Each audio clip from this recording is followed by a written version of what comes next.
ನಮಸ್ಕಾರ ವೀಕ್ಷಕರೇ, ನಾನು ನಿಮ್ಮ PH ನಾಯ್ಕೋಡಿ. ಪ್ರಕಾಶ್ ಅವರಿಗೆ D.28 ಮಂಡ್ಯದ ಕಲಾ ಮಂದಿರದಲ್ಲಿ ಅಭಿನಂದನಾ ಸಮಾರಂಭ. ದಲಿತ ಸಮುದಾಯ ಸಂಘಟನೆಗಳ ಅಭಿನಂದನಾ ಸಮಿತಿ ವತಿಯಿಂದ ಮಂಡ್ಯದ ಕಲಾ ಮಂದಿರದಲ್ಲಿ ಬರುವ ಡಿಸೆಂಬರ್ 28ನೇ ತಾರೀಕು ಭಾನುವಾರ ಬೆಳಗ್ಗೆ 11 ಗಂಟೆಗೆ ಮಂಡ್ಯ ನಗರಾಭಿವೃದ್ಧಿ ಪ್ರಾಧಿಕಾರದ ನೂತನ ಅಧ್ಯಕ್ಷರಾಗಿ ನೇಮಕಗೊಂಡಿರುವ ಹಿರಿಯ ಪತ್ರಕರ್ತ ಪಿ. ಪ್ರಕಾಶ್ ಅವರಿಗೆ ಅಭಿನಂದನಾ ಸಮಾರಂಭವನ್ನು ಆಯೋಜಿಸಲಾಗಿದೆ ಎಂದು ಕರ್ನಾಟಕ ರಾಜ್ಯ ದಲಿತ ಸಂಘರ್ಷ ಸಮಿತಿಯ ರಾಜ್ಯ ಸಂಚಾಲಕ ಗುರುಪ್ರಸಾದ್ ಕೆರೆಗೋಡು ಹೇಳಿದರು. ಅವರು ಕೃಷ್ಣರಾಜಪೇಟೆ ಪಟ್ಟಣದ ಪ್ರವಾಸಿ ಮಂದಿರದ ಆವರಣದಲ್ಲಿ ಪತ್ರಿಕಾಗೋಷ್ಠಿಯನ್ನು ಉದ್ದೇಶಿಸಿ ಅಭಿನಂದನಾ ಸಮಾರಂಭವನ್ನು ಕುರಿತು ಮಾತನಾಡಿದರು. ಕರ್ನಾಟಕ ರಾಜ್ಯದಲ್ಲಿ ಮುಖ್ಯಮಂತ್ರಿ ಸಿದ್ದರಾಮಯ್ಯ ಅವರ ನೇತೃತ್ವದ ಕಾಂಗ್ರೆಸ್ ಸರ್ಕಾರವು ಅಸ್ತಿತ್ವಕ್ಕೆ ಬಂದ ನಂತರ ಮಂಡ್ಯ ಜಿಲ್ಲೆಯ 4 ಪ್ರಮುಖ ದಲಿತ ಮುಖಂಡರುಗಳಿಗೆ ಅತ್ಯುನ್ನತವಾದ ರಾಜಕೀಯ ಸ್ಥಾನಮಾನ ಹಾಗೂ ಅಧಿಕಾರವನ್ನು ನೀಡಿ ಗೌರವಿಸಿದೆ. ಕರ್ನಾಟಕ ರಾಜ್ಯ ಮಾಲಿನ್ಯ ನಿಯಂತ್ರಣ ಮಂಡಳಿಯ ಅಧ್ಯಕ್ಷರಾಗಿ ಮಳವಳ್ಳಿ ವಿಧಾನಸಭಾ ಕ್ಷೇತ್ರದ ಶಾಸಕ ಎಂ. ನರೇಂದ್ರ ಸ್ವಾಮಿ ಅವರು ನಿಯೋಜನೆಗೊಂಡರೆ, ಕರ್ನಾಟಕ ಅನುಸೂಚಿತ ಜಾತಿ ಹಾಗೂ ಪಂಗಡಗಳ ಆಯೋಗದ ನೂತನ ಅಧ್ಯಕ್ಷರಾಗಿ ಡಾ. ಎಲ್. ಮೂರ್ತಿ ನೇಮಕಗೊಂಡಿದ್ದಾರೆ. ಕರ್ನಾಟಕ ರಾಜ್ಯ ಸಣ್ಣ ಕೈಗಾರಿಕೆಗಳ ಅಭಿವೃದ್ಧಿ ನಿಗಮದ ರಾಜ್ಯ ಉಪಾಧ್ಯಕ್ಷರಾಗಿ ವಿಜಯಲಕ್ಷ್ಮಿ ರಘುನಂದನ್ ನಿಯೋಜನೆಗೊಂಡರೆ, ಮಂಡ್ಯ ನಗರಾಭಿವೃದ್ಧಿ ಪ್ರಾಧಿಕಾರದ 50 ವರ್ಷಗಳ ಇತಿಹಾಸದಲ್ಲಿ ಇದೇ ಮೊದಲ ಬಾರಿಗೆ ಹಿರಿಯ ಪತ್ರಕರ್ತರು ಹಾಗೂ ದಲಿತ ಮುಖಂಡರಾದ ಪಿ. ಪ್ರಕಾಶ್ ಅವರನ್ನು ಮೂಡ ಅಧ್ಯಕ್ಷರನ್ನಾಗಿ ನೇಮಕ ಮಾಡಲಾಗಿದೆ. ಈ 4 ಮುಖಂಡರನ್ನು ಮಂಡ್ಯ ಜಿಲ್ಲಾ ಉಸ್ತುವಾರಿ ಸಚಿವರಾದ ಎನ್. ಚೆಲುವರಾಯಸ್ವಾಮಿ ಅವರ ನೇತೃತ್ವದಲ್ಲಿ ಮಂಡ್ಯ ವಿಧಾನಸಭಾ ಕ್ಷೇತ್ರದ ಶಾಸಕರಾದ ಪಿ. ರವಿಕುಮಾರ್ ಗಣಿಗ ಅವರ ಅಧ್ಯಕ್ಷತೆಯಲ್ಲಿ ಸನ್ಮಾನಿಸಿ ಗೌರವಿಸಲಾಗುತ್ತಿದೆ.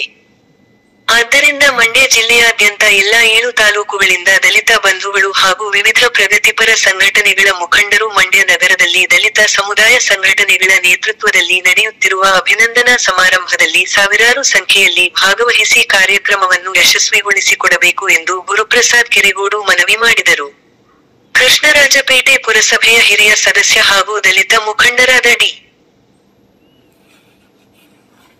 ಪ್ರೇಮಕುಮಾರ್ ಮಾತನಾಡಿ, ಮಂಡ್ಯ ಜಿಲ್ಲೆಯ ಇತಿಹಾಸದಲ್ಲಿ ಇದೇ ಮೊದಲ ಬಾರಿಗೆ 4 ದಲಿತ ಮುಖಂಡರುಗಳಿಗೆ ಕಾಂಗ್ರೆಸ್ ಸರ್ಕಾರವು ಅತ್ಯುನ್ನತವಾದ ಗೌರವ ಅಧಿಕಾರವನ್ನು ನೀಡಿ ಸಾಮಾಜಿಕ ನ್ಯಾಯವನ್ನು ಎತ್ತಿ ಹಿಡಿದಿದೆ. ಅತ್ಯುನ್ನತ ಸ್ಥಾನವನ್ನು ಅಲಂಕರಿಸಿರುವ 4 ದಲಿತ ಮುಖಂಡರನ್ನು ಮಂಡ್ಯದ ಕಲಾಮಂದಿರದಲ್ಲಿ ಅಭಿನಂದಿಸಿ ಗೌರವಿಸುತ್ತಿರುವುದು ಇಡೀ ನಾಗರಿಕ ಸಮಾಜವೇ ಮೆಚ್ಚುವ ವಿಚಾರವಾಗಿರುವುದರಿಂದ ಕೃಷ್ಣರಾಜಪೇಟೆ ತಾಲೂಕಿನಿಂದಲೂ ಹೆಚ್ಚಿನ ಸಂಖ್ಯೆಯಲ್ಲಿ ದಲಿತ ಬಂಧುಗಳು ಮಂಡ್ಯದ ಕಲಾಮಂದಿರದಲ್ಲಿ ನಡೆಯುತ್ತಿರುವ ಅಭಿನಂದನಾ ಸಮಾರಂಭದಲ್ಲಿ ಭಾಗವಹಿಸುವ ಮೂಲಕ ಅಭಿನಂದನಾ ಕಾರ್ಯಕ್ರಮವನ್ನು ಯಶಸ್ವಿಗೊಳಿಸಿಕೊಡಲು ಎಲ್ಲರೂ ಕೈಜೋಡಿಸಿ ಕೆಲಸ ಮಾಡಬೇಕು ಎಂದು ಪ್ರೇಮ್ ಕುಮಾರ್ ಮನವಿ ಮಾಡಿದರು. ಈ ಸಂದರ್ಭದಲ್ಲಿ ಮಂಡ್ಯ ನಗರ ಅಭಿವೃದ್ಧಿ ಪ್ರಾಧಿಕಾರದ ನೂತನ ಅಧ್ಯಕ್ಷರಾಗಿ ನಿಯೋಜನೆಗೊಂಡಿರುವ ಪಿ. ಪ್ರಕಾಶ್, ಹಿರಿಯ ಪತ್ರಕರ್ತರಾದ ಸೋಮಶೇಖರ ಕೆರಗೋಡು, ಕರ್ನಾಟಕ ರಾಜ್ಯ ಅಂಬೇಡ್ಕರ್ ವಾರಿಯರ್ ಸಂಘಟನೆಯ ರಾಜ್ಯ ಅಧ್ಯಕ್ಷ ಗಂಗಾಧರ್, ಚಂದಗಾಲು ವಿಜಯಕುಮಾರ್, ಭೀಮಾರ್ಮಿ ಪ್ರಸನ್ನ, ಟಿ. ಬಿ. ನಾಗರಾಜು, ನರಸಿಂಹಮೂರ್ತಿ, ಕೊಮ್ಮೇರಹಳ್ಳಿ ಮೋಹನ್, ಶಿವಪ್ರಕಾಶ್, ಛಲವಾದಿ ಮಹಾಸಭಾ ಜಿಲ್ಲಾಧ್ಯಕ್ಷ ಮಾಂಬಳ್ಳಿ ಜಯರಾಮ್, ತಾಲೂಕು ಅಧ್ಯಕ್ಷ ಊಚನಹಳ್ಳಿ ನಟರಾಜ್, ದೇವರಾಜು, ಮುದುಗೆರೆ ಮಹೇಂದ್ರ, ಡಿ. ಎಸ್. ಸಂಚಾಲಕ ಸಂತೋಷ್ ಕುಮಾರ್, ನಾಗರಾಜು, ಪ್ರದೀಪ್, ಗಂಜಿಗೆರೆ ಗಂಗಾಧರ್ ಸೇರಿದಂತೆ ನೂರಾರು ದಲಿತ ಮುಖಂಡರು ಭಾಗವಹಿಸಿದ್ದರು. ವರದಿ ಡಾ. ಕೆ. ಆರ್. ನೀಲಕಂಠ, ಕೃಷ್ಣರಾಜಪೇಟೆ, ಮಂಡ್ಯ.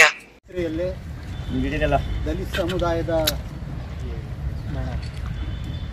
ಮುಖಂಡರುಗಳಿಗೆ ಇಷ್ಟೊಂದು ದೊಡ್ಡ ಪ್ರಮಾಣದಲ್ಲಿ ಯಾವತ್ತೂ ಕೂಡ ಅವಕಾಶಗಳನ್ನು ಲಭಿಸಿದ್ದಂಥದ್ದನ್ನು ನಾವು ನೋಡೋಕ್ಕೆ ಸಾಧ್ಯನೇ ಆಗಿರಲಿಲ್ಲ. ಆದರೆ ಬಹುಶಃ ಇದೇ ಮೊದಲ ಬಾರಿಗೆ ದಲಿತ ಸಮುದಾಯದಿಂದ 3 ಜನರಿಗೆ ಸ್ಟೇಟ್ ಬೋರ್ಡನ್ನು ನೀಡಲಾಗಿದೆ. ವಿಜಯಲಕ್ಷ್ಮಿ ರಘುನಂದನ್ ಅವರು,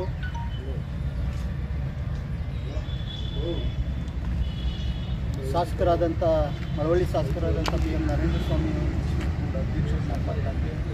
ಹಾಗೆಯೇ ಅದೇ ಮಳವಳ್ಳಿಯ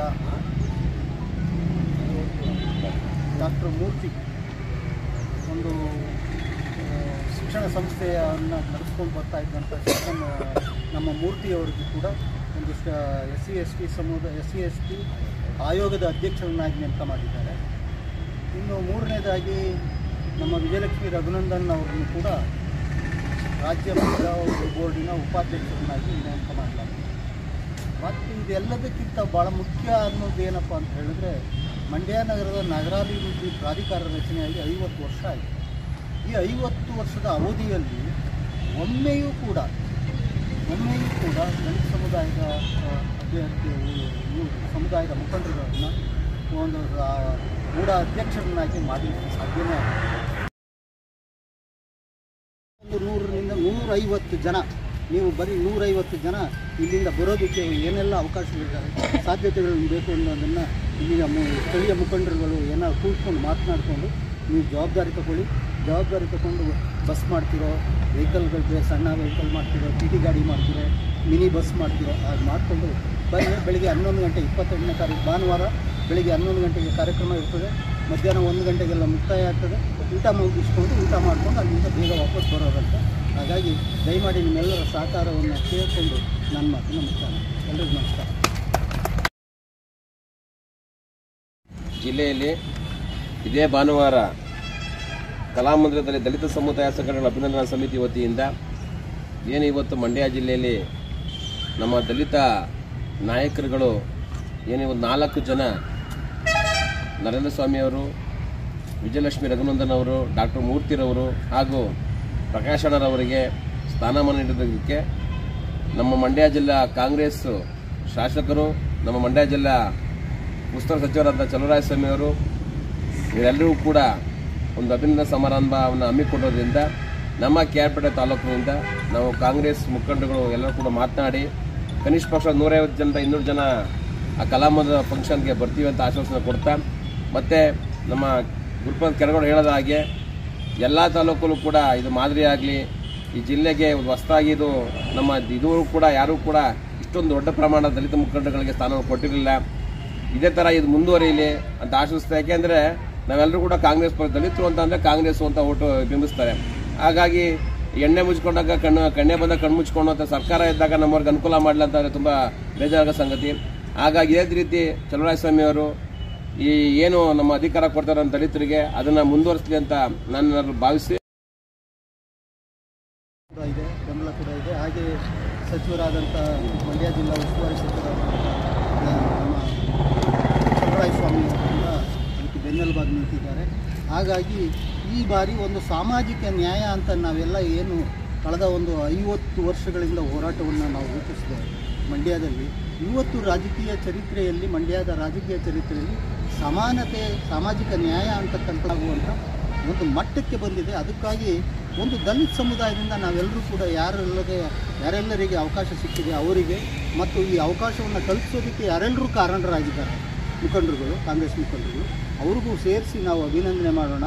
ದಲಿತ ಸಮುದಾಯ ಮತ್ತು ಸಂಘಟನೆಗಳ ವತಿಯಿಂದ ಈ ಕೆಲಸ ಆಗಲಿ ಅನ್ನೋದನ್ನು ನಾವೆಲ್ಲ ಬಹುತೇಕ ಯಾರ್ಯಾರನ್ನ ನಾವು ಇಲ್ಲಿಂದ ಬೇರೆ ಮಂಡ್ಯದ ಕಡೆಯಿಂದ ಬಂದಿದ್ದೀವಿ ಅವರೆಲ್ಲರೂ ಸೇರಿ ಕಳೆದ ವಾರದಲ್ಲಿ ನಾವು ಮೀಟಿಂಗ್ ಮಾಡಿ ಒಂದು ಚರ್ಚೆ ಮಾಡಿ, ಇಲ್ಲ ನಾವು ಈ ಥರದ ಒಂದು ಸಮುದಾಯದ ಹೆಸರಿನಲ್ಲಿ ಮಾಡೋಣ, ಸಮುದಾಯದ ಹೆಸರಲ್ಲಿ ಮಾಡಿದ್ರೆ ಇಡೀ ಸಮುದಾಯ ಒಟ್ಟಾಗಿದೆ ಅನ್ನೋದನ್ನು ಕೂಡ ಬಿಂಬಿಸುತ್ತೆ.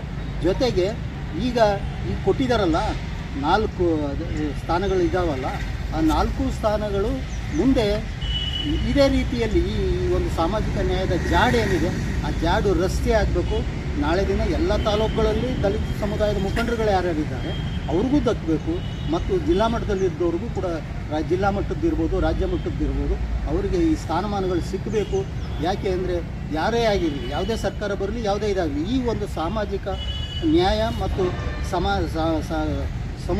ಸಮುದಾಯಕ್ಕೆ ಪ್ರಾತಿನಿಧ್ಯವನ್ನು ಕಲ್ಪಿಸ್ತಕ್ಕಂಥ ಒಂದು ಮನಸ್ಥಿತಿ ಎಲ್ಲ ರಾಜಕೀಯ ಪಕ್ಷದವ್ರಿಗೂ ಮುಖಂಡರುಗಳಿಗೂ ಬರಬೇಕು. ಹಾಗೆ ಎಲ್ಲ ಕಾಂಗ್ರೆಸ್ ಮುಖಂಡರಂತೂ ಈ ಸಲ ಮಾಡಿ ಭರ್ಜರಿಯಾದ ಕೊಡುಗೆಯನ್ನು ಕೊಟ್ಟಿದ್ದಾರೆ. ಒಂದು ರೀತಿಯ ಸಿಂಹಪಾಲನ್ನು ದಲಿತ ಸಮುದಾಯ ಗಳಿಸ್ಕೊಂಡಿದೆ. ಇದು ಮುಂದೆ ಮಾದರಿ ಆಗಬೇಕು. ಇದು ಮುಂದೆ ಎಲ್ಲ ಜಿಲ್ಲೆಗೂ ಮಾದರಿ ಆಗಬೇಕು, ಇಡೀ ರಾಜ್ಯಕ್ಕೂ ಮಾದರಿ ಆಗಬೇಕು. ಆ ನಿಟ್ಟಿನಲ್ಲಿ ಕಾಂಗ್ರೆಸ್ ಮುಖಂಡರುಗಳು ಮಾಡಿರೋ ಈ ಕೆಲಸಕ್ಕಾಗಿ ಅವ್ರಿಗೆ ಅಭಿನಂದನೆ ಸಲ್ಲಿಸಬೇಕು. ಮತ್ತು ನಮ್ಮ ಸ್ನೇಹಿತರುಗಳೆಲ್ಲ ಯಾರು ಇದಕ್ಕೆ ಕೂಡ ಹಿರಿಯರಾದಂಥ ಗುರುಪಾದ್ ಕೆರಗೋಡು, ನಮ್ಮ ಮಾರ್ಗದರ್ಶಕ ಗುರುಪಾದ್ ಕೆರಗೋಡು ಕೂಡ ಈ ಕೆ.ಆರ್.ಪೇಟೆ ಆಗಮಿಸ್ತಾರೆ. ಅವರು ಕೂಡ ಈ ಸಂದರ್ಭದಲ್ಲಿ ವಂದನೆ ಅರ್ಪಿಸ್ತಾ ಇದ್ದೇನೆ.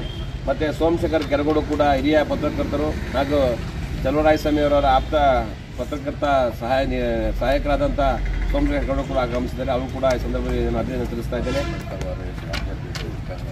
ಅಂಬೇಡ್ಕರ್ ವಾರಿಯರ್ಸ್ ರಾಜ್ಯಾಧ್ಯಕ್ಷ ಅಂತ ಗಂಗಾನರವರು ನಮಗೆ ತೀರಾ ಆತ್ಮೀಯರು, ಅವರು ಕೂಡ ಈ ಸಂದರ್ಭದಲ್ಲಿ ಆಗಮಿಸಿದ್ದಾರೆ. ಅವರು ಕೂಡ ನಾನು ಈ ವಂದನೆ ಅರ್ಪಿಸ್ತಾ ಇದ್ದೇನೆ. ನಮ್ಮ ನರಸಿಂಹಮೂರ್ತಿಯರವರು ಅಂಬೇಡ್ಕರ್ ಸಂಘದ ರಾಜ್ಯಾಧ್ಯಕ್ಷರು, ಅವರು ಹೋರಾಟಗಾರರು, ನೋಡ್ತಾ ಇರ್ತೀನಿ ಅವ್ರ ಬಗ್ಗೆ. ಅವರು ಕೂಡ ಈ ಸಂದರ್ಭದಲ್ಲಿ ಅಭಿನಂದನೆ ಸಲ್ಲಿಸಲು ಇಷ್ಟಪಡ್ತಾ ಇದ್ದೇನೆ. ನಮ್ಮ ಕೃಷ್ಣರವರು MB ಶ್ರೀನಿವಾಸರವರ ಪಕ್ಕ ವಿಪರೀತಕೊಂಡು ಅವರ ಹೋರಾಟದ ಏನು ಹೆಜ್ಜೆಗಳನ್ನು ಇವತ್ತು ಮುಂದುವರ್ಸ್ಕೊಂಡು ಹೋಗ್ತಾ ಇರ್ತಕ್ಕಂಥ ಕೃಷ್ಣರವರು ಇವತ್ತು ಸಂದರ್ಭದಲ್ಲಿ ಆಗಮಿಸಿದ್ದಾರೆ. ಅವರು ಕೂಡ ಈ ಸಂದರ್ಭದಲ್ಲಿ ಅಭಿನಂದನೆ ಸಲ್ಲಿಸ್ತಾ ಇದ್ದೇನೆ.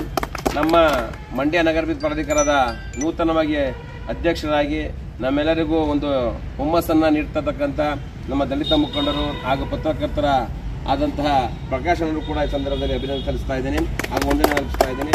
ಹಾಗೂ ಈ ಕರೆಗೆ ಹೋಗೊಟ್ಟು ಆಮೇಲೆ ನಮ್ಮ ವಿಜಯ್ ಕುಮಾರ್ ಅವರು ಕಾಂಗ್ರೆಸ್ ವಕ್ತಾರರು, ಈ ಕ್ಯಾರ್ಪೇಟೆ ತಾಲೂಕು ಉಸ್ತುವಾರಿಗಳಾದಂಥ ವಿಜಯಣ್ಣ ಕೂಡ ಇಲ್ಲಿ ಆಗಮಿಸಿದ್ದಾರೆ. ಅವರು ಕೂಡ ಈ ಸಂದರ್ಭದಲ್ಲಿ ನಾನು ಅವರಿಗೆ ಧನ್ಯವಾದ ಅರ್ಪಿಸ್ತಾ ಇದ್ದೇನೆ. ಅದೇ ರೀತಿ ಕರೆಗೆ ಹೋಗೊಟ್ಟು ಈ ಒಂದು ಸಭೆಗೆ ಎಲ್ಲರೂ ಕೂಡ ತಮ್ಮ ಅಮೂಲ್ಯವಾದ ವೇಳೆಯನ್ನು ಬಿಟ್ಟು ಈ ಕಾರ್ಯಕ್ರಮಕ್ಕೆ ಆಗಮಿಸಿ ಎಲ್ಲರೂ ಕೂಡ ಈ ಒಂದು ನೋಡುವಂಥ ಅವಕಾಶವನ್ನು ಕಲ್ಪಿಸಿಕೊಟ್ಟಂತಹ ತಮ್ಮೆಲ್ಲರಿಗೂ ಕೂಡ ಈ ಸಂದರ್ಭದಲ್ಲಿ ಅಭಿನಂದನೆ ಸಲ್ಲಿಸ್ತಾ, ನಾವು ಎಲ್ಲರೂ ಕೂಡ ಅವತ್ತು ಭಾನುವಾರ ಹೋಗೋಣ ಅಂತ ಈ ಸಂದರ್ಭ